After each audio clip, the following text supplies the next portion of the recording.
Hello. तो कैसे हैं आप सब। Welcome back to my channel. मैं सोनी, आपकी GL story teller and writer. So बिना किसी देरी के आते हैं सीधा स्टोरी पे। फोर्स लव का पार्ट 26 सीधे पिछले पार्ट से आगे देखेंगे। ओके। काव्या को दिखाया जाता है जो कि स्मोक कर रही थी और कुछ टाइम बाद वो अगेन आती है बेड की साइड। खुद को शांत करती है और देखती है रूही को, और उसकी नज़र जैसे ही रूही पे पड़ती है वो वहीं खामोश हो जाती है। वो फ्रस्ट्रेशन स्माइल में बदल जाती है उसके चेहरे पे। रूही बहुत मासूम, बहुत प्यारी लग रही थी। काव्या बस देखती रहती है और खुद से कहती है कि यार तुझे अब अपना ईगो, अपना एटीट्यूड, अपना एंगर इशू सब साइड करना चाहिए। अब रूही तेरी पत्नी है। और वो कहती है हाँ, मैं ना उससे बहुत प्यार दूंगी, इतना कि ये सारी दुनिया भूल जाएगी। और अब तो मेरी बीवी है, आज नहीं तो कल इससे मुझसे प्यार हो ही जाएगा। और वो बस रूही के पास आती है और उसके गालों को टच करने वाली थी प्यार से, और थोड़ा नज़दीक आने का ट्राई करती है, बट फिर खुद को रोक लेती है। और अब वो आ जाती है प्रॉपर बेड पे अच्छे से, और बस रूही को देखते देखते सो जाती है। अब दिखाते हैं रात का सीन। लगभग 2 बज रहे थे।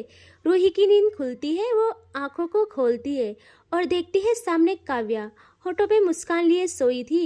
यहाँ रूही के चेहरे पे भी मुस्कान आती है कि क्योंकि वो खुश थी कि देखा कुछ नहीं कर पाई ना, मैं सो गई। एंड उससे ना बहुत अनकंफर्टेबल फील हो रहा था, लहंगा ज्वेलरी सब कुछ था। वो बहुत इरिटेट हो रही थी, बहुत इरिटेट फील कर रही थी। और वो वहाँ से उठती है, बहुत धीरे से उठती है ताकि काव्या न जाग जाए। और वो सोचती है अब मैं क्या करूँ, उससे कुछ समझ नहीं आता। वो धीरे धीरे चल के जाती है कबर्ड की साइड। उसे थोड़ा चेंज करना था बट उसके पास कपड़े ही नहीं थे। वो बहुत धीरे धीरे जाती है कबर्ड की तरफ और उससे ओपन करती है आराम से। और वहाँ देखती है वहाँ बस काव्या के कपड़े थे, उसकी मजबूरी थी। वो कहती है भगवान जी मुझे क्या क्या करना पड़ रहा है। और वो वहाँ से काव्या की वाइट शर्ट और एक ट्राउज़र लेती है और धीरे धीरे से वॉशरूम की तरफ जाती है बहुत आराम से। और वहाँ शावर लेती है और वो काव्या के कपड़े पहन के बाहर आती है। वो एक नज़र खुद को देखती है, उसने कभी ऐसे कपड़े नहीं पहने थे। वो कहती है क्या जोकर लग रही हूँ मैं, और मुझे इनमें भी अनकंफर्टेबल फील हो रहा है, लेकिन क्या ही करूँ, रहना तो ऐसे ही है ना। और वो अब बेड की ओर जाने लगती है। फिर वो देखती है काव्या को और उसका मन कहता है कि मैं बेड पे कैसे जा सकती हूँ इसके साथ। वो वहाँ से आती है बैक एंड वो काउच पे आके सो जाती है।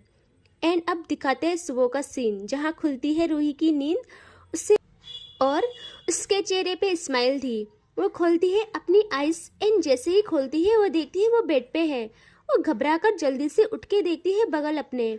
उसके बगल थी काव्या जो उससे पहले जाग गई थी और उसके फेस पे भी स्माइल थी, हाथों में एप्पल लिए। वो कहती है गुड मॉर्निंग वाइफी। वो कहती है मैं यहाँ कैसे आई, मैं तो काउच पे थी ना। यहाँ काव्या कहती है जान तुम्हें क्या लगता है तुम रात को उठोगी, चेंज करोगी, शावर लोगी, मुझे पता नहीं चलेगा। एंड ये सब तो बहुत अच्छी बात है, लेकिन बुरी बात पता क्या है, तुम वहाँ काउच काउच पे सोई, ये गलत है। देखो जान, कोई बात नहीं, मैं मानती हूँ मैं आपकी मर्जी के बिना नहीं छूऊंगी आपको, लेकिन इसका मतलब ये नहीं कि तुम मेरे पास ना रहो। तुमको मेरे पास रहना चाहिए है ना, इतना हक तो मैं अपना लेके रहूंगी। मेरे पास ही सोना है, मेरे पास ही खाना है, सब कुछ ओके। रूही काव्या की इस बात का कोई जवाब नहीं देती। रूही कहती है मुझे मुझे फ़ोन दो। काव्या कहती है क्यों। वो कहती है मुझे घर बात करनी है अपने। काव्या स्माइल करती है और कहती है ठीक है बब्बा ये लो। और वो अपना फ़ोन देती है और कहती है अभी इससे बात कर लो, थोड़ी देर में तुम्हें तुम्हारा फ़ोन मिल जाएगा। रूही जल्दी से फ़ोन लेती है और कॉल करती है अपने पापा को। उसके पापा देखते हैं न्यू नंबर, वो उठाते हैं और कहते हैं कौन। यहाँ रूही जैसे ही अपने पापा की आवाज़ सुनती है उसके आंखों में आंसू आते हैं और वो रो पड़ती है। वो कहती है पापा। उसके पापा सुनते हैं, वो कहते हैं रूही बच्चा तो ठीक है ना, हम कल से एक भी पल सुकून से नहीं रहे हैं, हमें बस आपकी फिक्र थी, आप ठीक है ना, उसने आपको परेशान तो नहीं किया, उसने कुछ किया तो नहीं। यहाँ रूही कहती है पापा मेरी छोड़िए, मैं ठीक हूँ, आप कैसे हैं, माँ कैसी है। वो कहती है आपके बिना हम कैसे हो सकते हैं, हमें एक पल भी सुकून नहीं था, अभी आपको सुन लिया थोड़ा चैन पड़ा है, आप अपना ख्याल रखना बस। रूही कहती है पापा आप भी, और मैं जल्दी आपसे मिलने आऊँगी। और वो बातें करते हैं बहुत सारी। यहाँ काव्या तो बस सुनती रहती है। कुछ टाइम बाद इनके डोर को कोई नॉक करता है। काव्या उठती है और जल्दी जाके डोर ओपन करती है जहाँ सर्वेंट थे और उनके हाथों में बहुत सारा सामान। काव्या कहती है आओ अंदर, और वो अंदर आते हैं। काव्या कहती है कि जाओ इनको कबर्ड में रखो, और वो रखने लगते हैं। यहाँ काव्या उसमें से एक बॉक्स उठाती है, उसमें फ़ोन था। यहाँ रूही की कॉल भी कट हो गई थी। काव्या उस फ़ोन को ले जाती है रूही के पास बेड पे और कहती है ये लो जान, आपका न्यू फ़ोन, अब आपको मेरा या किसी और का फ़ोन यूज़ नहीं करना पड़ेगा। रूही भी ले लेती है जल्दी से। अरे यार उसकी बीवी थी वो, उसका सब कुछ उसका ही है। यहाँ रूही को पैसों से या ऐसी किसी भी चीज़ों से नहीं मतलब था, उसे फ़ोन बस इसीलिए चाहिए था कि वो अपने घर बात करे। यहाँ सर्वेंट उन पे देख रहे थे और मतलब चली जाती है यार नज़र। यहाँ काव्या देखती है और कहती है हो गया सब कुछ, अब खड़े क्यों हो, जाओ यहाँ से। वो भी डर के वहाँ से चले जाते हैं। यहाँ काव्या कहती है जान देखो आपके लिए सारे कपड़े आ गए हैं, आपका जो भी यूज़ का सामान है सब कुछ आ गया है, ओके। अब आप आराम से रहिए और सुनो ना, हम दोनों शॉपिंग पे चलेंगे, ओके, कुछ छूट गया है तो। रूही तो काव्या का कोई जवाब ही देना सही नहीं समझती है। उसके मन में था कि अभी देखो कितनी अच्छी बन रही है मेरी ज़िंदगी ख़राब करके। काव्या भी समझ जाती है वो रूही को ज़्यादा परेशान नहीं कर सकती थी। तभी इनका डोर अगेन नॉक होता है। काव्या कहती है कौन है आप।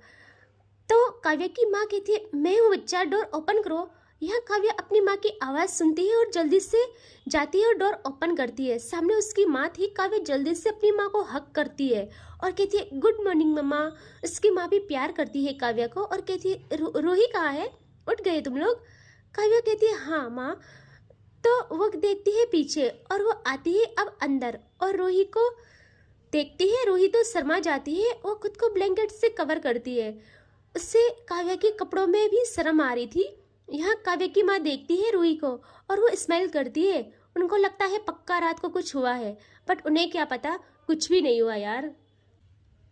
अब काव्या की माँ देखती है काव्या को और टीज करते हुए कहती है नटखट।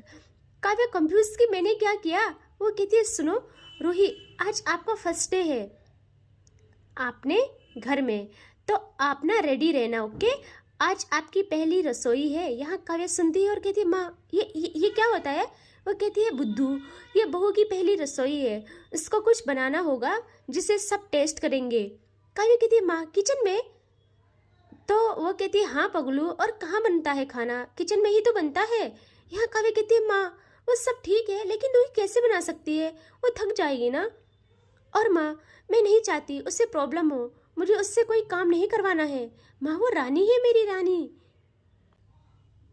रूही तो ब्लैंकेट में अपना मुंह छुपा लेती है। उसे इतना ऑकवर्ड फील होता है कि ये क्या क्या बोल रही है। उससे बहुत शर्म आ रही थी और काव्या पे गुस्सा आ रहा था। यहाँ उसकी माँ हंसने लगती है और कहती है हे भगवान क्या करूँ मैं इस लड़की का।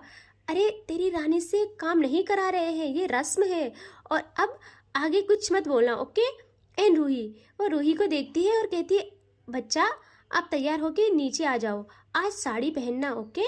यहाँ काव्या सुनती है साड़ी पहनना, वो तो खुश हो जाती है। उसकी माँ वहाँ से चली जाती है और काव्या कहती है जान मैं अभी आई हाँ, क्योंकि उससे कॉल करना था तन्वी को। और वो वहाँ से बाहर आती है और अब रूही उठती है और वो जाती है कबर्ड की ओर और वो ओपन करती है कबर्ड को और देखती है पूरा सब कुछ उसके सामान से भरा हुआ था।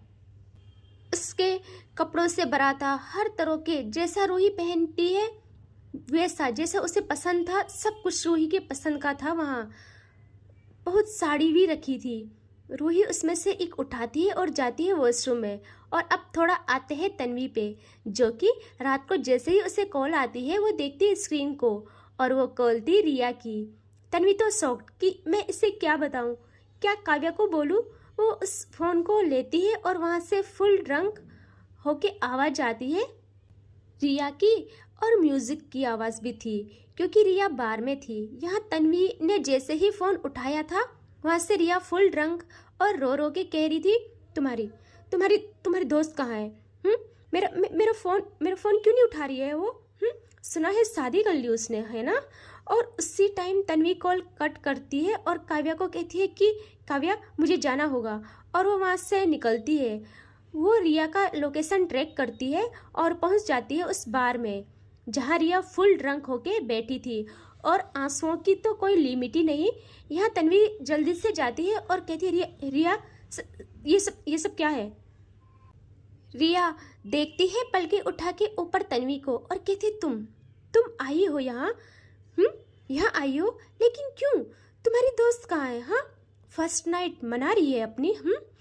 तन्वी कहती है रिया लिसन, तुम अभी ड्रंक हो, चलो घर चलते हैं, वहाँ बात करते हैं। यहाँ तन्वी रिया को उठाने का ट्राई करती है, बट रिया जल्दी से पकड़ती है तन्वी का कॉलर और कहती है तुमने साथ दिया ना उसका? हाँ, मुझे पता है तुमने ही साथ दिया होगा। यहाँ तन्वी कहती रिया प्लीज़ चलो घर जाके बात करते हैं, और वो रिया को अगेन पकड़ने का संभालने का ट्राई करती है, बट रिया नहीं आती है। वो रोकर कहती मुझ में क्या कमी है? बोलो ना, बोलो। जब रिया काबू नहीं आती, अब तन्वी के पास कोई ऑप्शन नहीं था। वो पकड़ती है रिया को गोद में प्रॉपर और उससे ले आने लगती है बाहर, जहाँ रिया तन्वी के शोल्डर पे बहुत तेज तेज मारती है, उसकी चेस्ट पे भी, और कहती है छोड़ो मुझे, तुम भी गंदी हो, सबसे बुरी हो। तुमने मेरी काव्या का साथ दिया ताकि वो उस बहन जी से शादी कर ले। अब तन्वी उससे बाहर लाती है। वहाँ पे एक ब्रेंच था। तन्वी रिया को गोद से उतार के वहाँ बिठाती है और खुद झुक जाती है नी के बल नीचे, और नी के बल बैठ जाती है और कहती रिया मेरी बात सुनो प्लीज़। देखो, काव्या का पहले दिन से तुम्हारे साथ सब क्लियर था।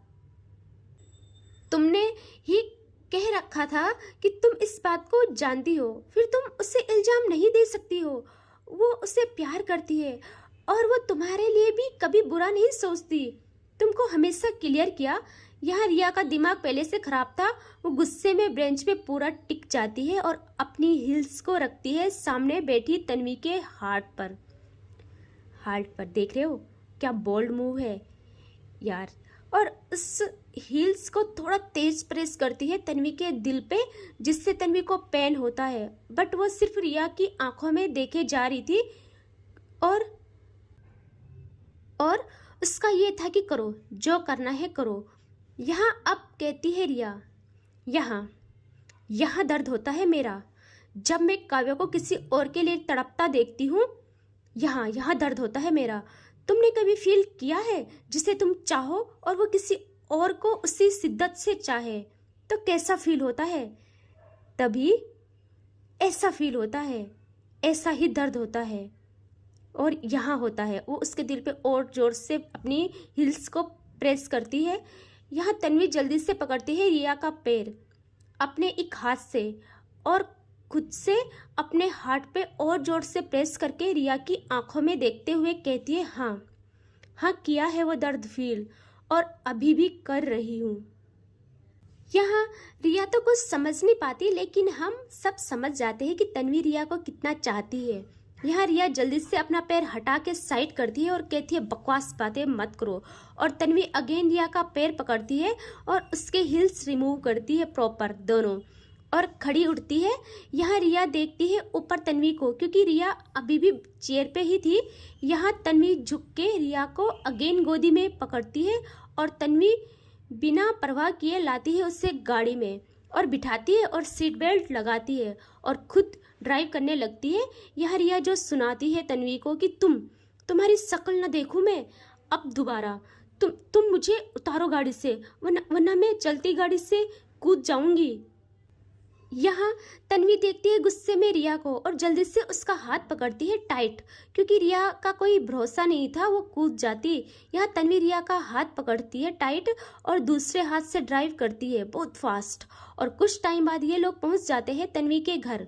तन्वी अब छोड़ती है रिया का हाथ और वो खुद उतरती है गाड़ी से और रिया की साइड जाके उसका डोर ओपन करती है और कहती है रिया चलो। रिया आती नहीं है, वो कहती है मैं नहीं आ रही, तुम मुझे मेरी काव्या के पास ले चलो प्लीज़, मुझे वहाँ जाना है, मैं मार डालूंगी उसको भी और खुद को भी। यहाँ तन्वी थोड़ा झुकती है और रिया सीट पे बैठी थी और तन्वी पकड़ती है रिया को अगेन, और वो इस बारी गोदी में नहीं, लाइक कंधे में पकड़ते हैं ना, वैसे उठाती है उसे प्रॉपर कंधे में उठाती है उस तरीके से, और हाथों में रिया के हिल्स, और क्या लग रहे थे यार दोनों। एंड उसी स्टाइल में ले जाती है तन्वी रिया को घर की तरफ। रिया अगेन मारती है तन्वी के शोल्डर पे बहुत तेज, बट तन्वी रिया को अपने घर लाती है और वो ले जाती है तन्वी को अपने रूम की तरफ। जैसे ही वो रूम के बाहर आती है उसके कदम रुक जाते हैं, वो कहती है नहीं यहाँ नहीं, और वो फिर पीछे मुड़ती है और गेस्ट रूम की तरफ जाने लगती है। उससे गेस्ट रूम में ले जाती है और बहुत आराम से रिया को वहाँ बेड पे लिटा देती है और कहती है तुम आराम करो, जब होश में आओगी ना मैं तुम्हें समझाऊंगी। यहाँ तन्वी जाने लगती है वहाँ से। रिया फुल ड्रंक थी, उससे इतना पेन था कि वो उस पेन को भूल न जाती तो मर जाती। वो एक मूव करती है, वो तन्वी के गले में बाहें डालती है और उससे रोक के अपनी ओर खींचती है। तन्वी कंफ्यूज की क्या कर रही है। यहाँ तन्वी कहती रिया तुम अभी होश में नहीं हो, मैं तुम्हें समझाऊंगी जब तुम होश में आओगी, अभी रेस्ट करो। यहाँ रिया तन्वी को और करीब आती है और आफ्टर अ सेकेंड उसके लिप्स मिलते हैं तन्वी के लिप्स पे। तन्वी की आंखें बड़ी बड़ी, बट वो रिया को पीछे करती है क्योंकि वो रिया का फ़ायदा नहीं उठाना चाहती थी। वो रिया को पुश करती है और कहती रिया ये गलत है, मैं नहीं कर सकती, कल तुम्हें खुद इस बात पे रिग्रेट होगा, प्लीज़ मुझे ऐसे कसम में मत डालो। यहाँ रिया पकड़ती है तन्वी का हाथ और उसे खींच के अपने करीब करती है और तन्वी का बैलेंस बिगड़ जाता है, वो पड़ती है रिया के ऊपर प्रॉपर, और रिया तन्वी के नेक को ग्रैब करती है एंड किस करना स्टार्ट। ये किस सिर्फ रिया करती है बट रफली बहुत ज़्यादा, एंड उसके अंदर इतना दर्द था, वो किस तो कर रही थी लेकिन वो खुद से धक्का देती है तन्वी को और उसकी आंखों के समंदर में सुनामी आ जाती है। वो बहुत रोती है बहुत ज़्यादा। यहाँ तन्वी को बहुत बुरा लगता है, वो रिया का फेस हाथों में होल्ड करती है और कहती है प्लीज़ स्टॉप इट, शांत रहो प्लीज़। यहाँ रिया क्या ही शांत रहती, तन्वी उसे काम करने की कोशिश करती है, बट इस बीच ये दोनों इतने करीब थे कि दोनों की सांसें टकरा रही थी। यहाँ रिया अगेन मूव करती है और वो अगेन अपने लिप्स तन्वी के लिप्स पे रखती है एंड इनका किस स्टार्ट होता है। तन्वी पहले साथ नहीं देती, बहुत रोकती है, बट उसको भी फीलिंग्स थी। देन वो आफ्टर 5 मिनट्स किस बैक करती है एंड इनका किस होने लगता है बहुत डीप वाला। यहाँ रिया तो रो भी रही थी बहुत ज़्यादा, उसके आंखों से आंसू आ रहे थे एंड वो किस ब्रेक नहीं करती है एंड इनकी किस डीप पे डीप होती जाती है। एंड इससे आगे देखेंगे नेक्स्ट पार्ट में, ठीक है। Take care, bye bye.